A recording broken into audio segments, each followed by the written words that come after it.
All right, so today talking about the four types of love, and these are the four types of love that are acted out in the Bible, correct?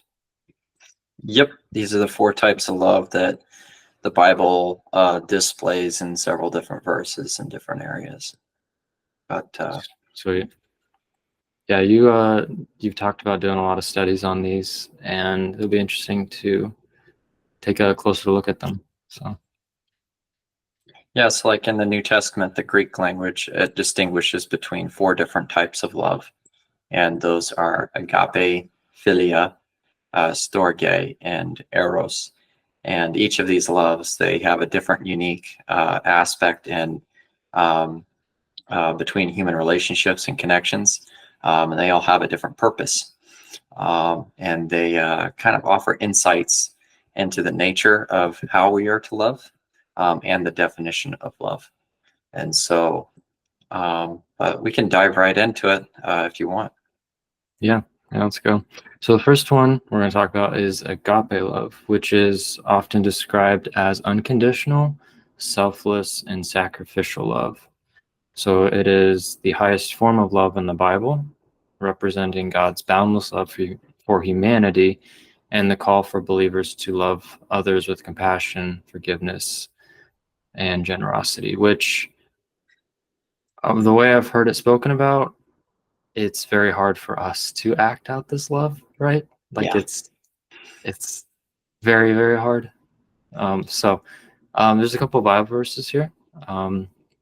In 1 Corinthians 13:13, so KJV, by the way. It says, "And now abideth faith, hope, charity, these three, but the greatest of these is charity." In John 15:13, it says, "Greater love hath no man than this, that a man lay down his life for his friends," which is a good representation of agape. But God commendeth his love towards us, and that while we were yet sinners, Christ died for us. Romans 5:8. In 1 John 4:7, he says, "Beloved, let us love one another, for love is of God, and every one that loveth is born of God and knoweth God."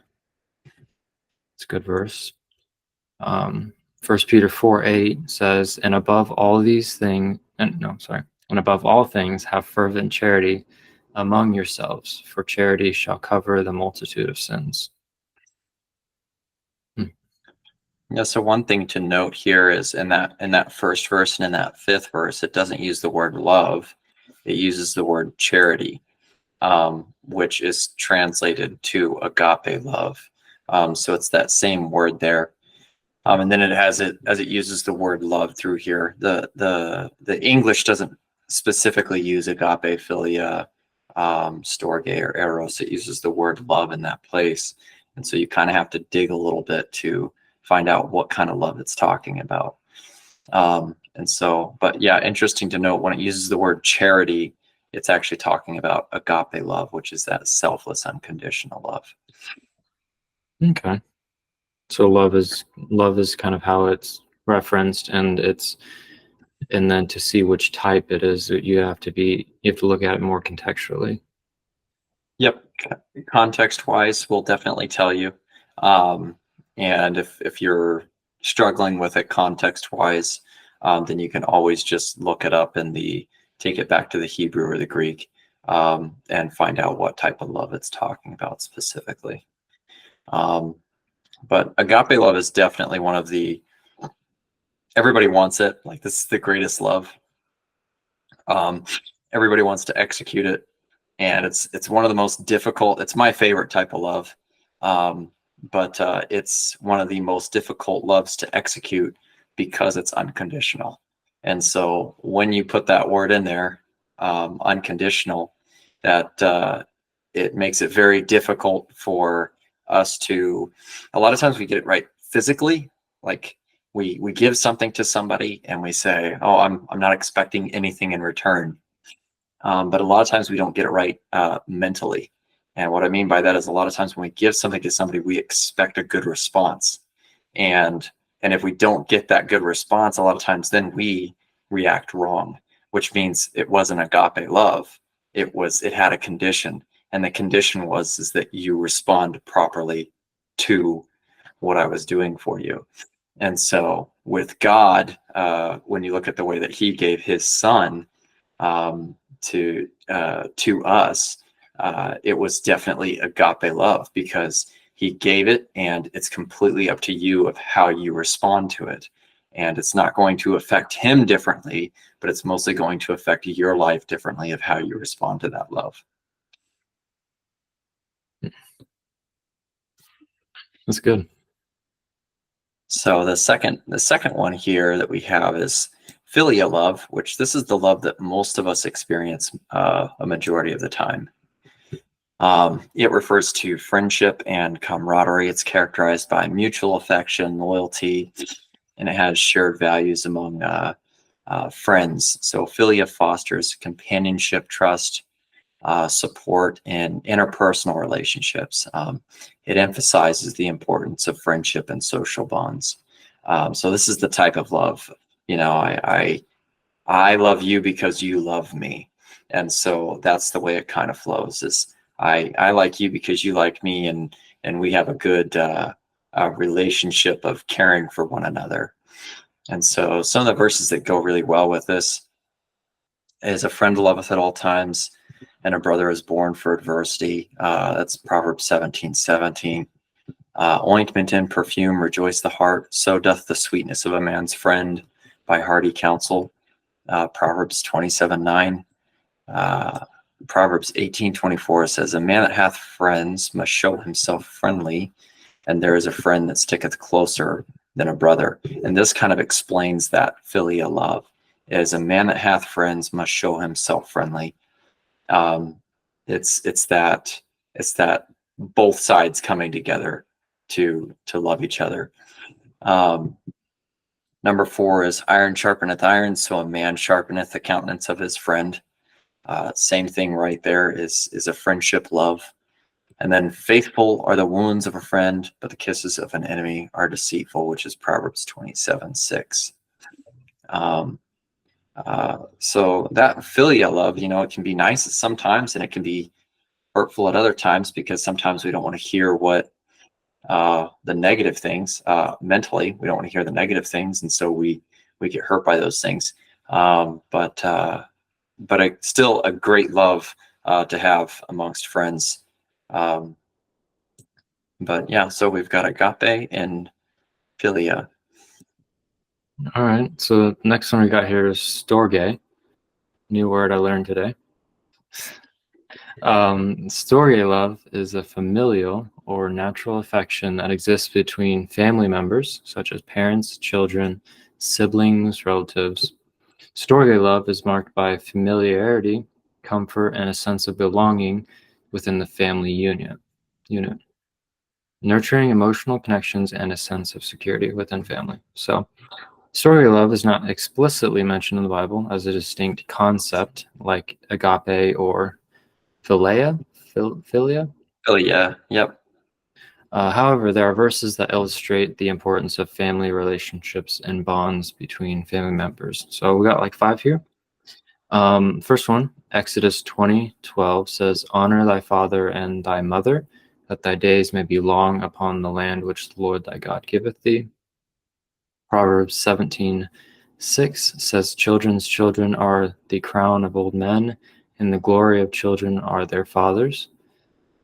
Proverbs 13:24 says, he that spareth his rod hateth his son, but he that loveth him chasteneth him betimes. Hated hearing that verse growing up.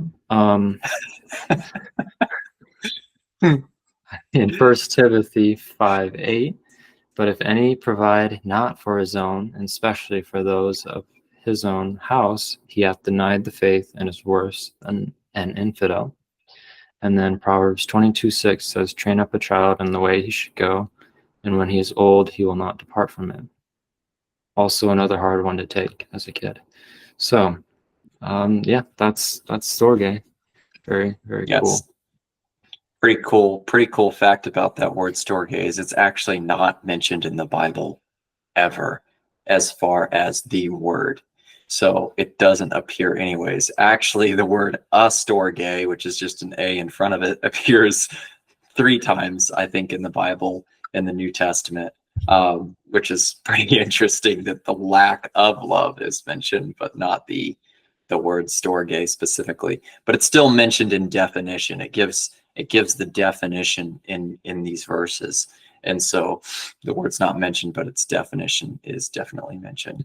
And honestly, storge and philia love I know some would disagree, but I think they're kind of intertwined with each other, because one is friendship, and a lot of times your family is your friends, or your friends are your family. And so these loves are definitely, I think you can carry them into a friendship, or you can carry them over into a into a family love as well. And so, for instance, if you grow up without your real father, well, it's like, okay, well, I have my stepdad here. It's like, well, you can still have that philia, that storge love towards each other. And so, even though you're not blood connected, and so, yeah, that was just kind of a nice thought there. But Yeah. anyways, so So we got one left, right? Eros. yep. So Eros love, which is the one that is constantly always in our faces. It's the love that represents a romantic or passionate love between partners. It encompasses your physical attraction, emotional intimacy, and desire and romantic relationships. And before we go any further, I do want to stop back on a word real quick, and that is the word attraction. It's okay to have an attraction towards people. Okay, it's not okay, biblically speaking, to have a sexual attraction in every direction that you look. Attraction just means that you are attracted, just like a magnet is attracted to a piece of metal. Okay, so it's not. Don't look at the word attraction and immediately think sexual. That would be incorrect. So it encompasses physical attraction, emotional intimacy, a desire in romantic relationships, celebrates the beauty and the complexity of love and the expression of deep affection and longing. Eros love, it represents our romantic or passionate love. It's not explicitly highlighted again in the Bible the same way as agape or philia is, but it's more along the lines of storge. It's not necessarily directly stated, but however, there are verses that express the beauty and significance of marital and romantic relationships. And so there's five verses here that kind of define Eros love. And one is here, and a lot of them are from Song of Solomon. But I am my beloved's, and my beloved is mine. He feedeth me among the lilies. Place me like a seal over your heart, like a seal on your arm, for love is as strong as death. Its jealousy unyielding as the grave. It burns like a blazing fire, like a mighty flame. Number 3 here. Thy lips, O thy spouse, drop as the honeycomb. Sweet as the drop as the honeycomb. Honey and milk are under thy tongue. And the smell of thy garments is like the smell of Lebanon. So you can see that the way that this describes the love is a more of a physical attraction love from a man to a woman. And so many waters cannot quench love, neither can the floods drown it. If a man would give all the substance of his house for love, it would utterly be contemned, insignificant. Song of Solomon 8:7. Majority of these verses are out of the Song of Solomon, which, if you've ever read the book, can be a little awkward at times. But it definitely displays the love between a man and a woman, and how that love is supposed to be. And I think kind of like the whole thought process behind this topic today is that there's several different ways, and these are the 4 basic ways. These encompass every other way that you're going to say, okay, I love somebody. These 4 words will somehow grab onto that. So it'll either be an agape, a philia, a storge, or an eros love of how you love somebody.